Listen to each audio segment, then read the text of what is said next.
বহুদিন ধরে আমরা টিআরবিটি এবং সিএম স্যারের প্রায় সামনে ধর্ণা দিচ্ছি।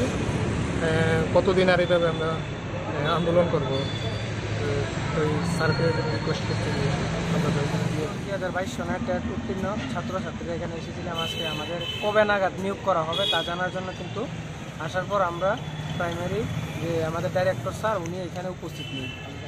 আজকে আমরা এখানে আমরা অ্যাপ্লিকেশনের জন্য আজকে আমরা দিয়ে গেছি। ওনারা ফোন করে আমাদের বলবে আবার পুনরায় ওনার সাথে দেখা করার জন্য। কার সাথে দেখা করেছে?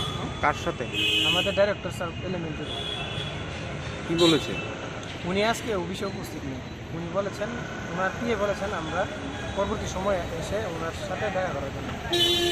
ক্যান্ডিডেট আমরা আগেও অনেকবার এসেছি, আজকে আবার আসলাম যে কেন আমাদের নিয়োগ হচ্ছে না। কারণ সিএম স্যার বিধানসভা অধিবেশনে বলেছেন যে আমাদের টেট 1-এরটা সুপ্রিম কোর্ট যখন নির্দেশ দেবে তখনই আইনগত জটিলতা এটা জড়িয়ে আছে, কিন্তু টেট 2 মানে দপ্তরের নিয়ন্ত্রণাধীন।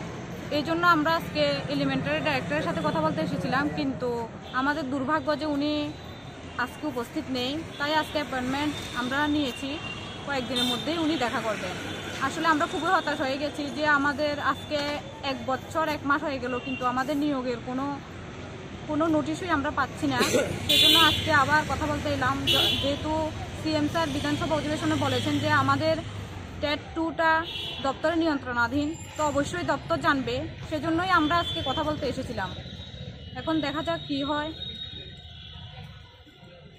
দীর্ঘ 1 বছর অতিক্রান্ত হলো টেট আমরা উত্তীর্ণ হয়েছি। তো অনেকদিন টিআরবিটিতে এসেছি, শিক্ষা দপ্তরের ডাইরেক্টর স্যারের সাথে অনেকদিন কথা বলার চেষ্টা করেছি। তো এখন অবধি আমাদের নিয়োগ ব্যাপারে কেউ কোনো সমাধান দিতে পারছে না।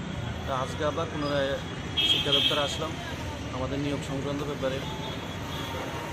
তো ডাইরেক্টর স্যার আজকে উপস্থিত নেই, সেজন্য আজকে পুরোপুরি আমরা সমাধান খুঁজে পাইনি। আজকে আবার জমা দিয়েছি।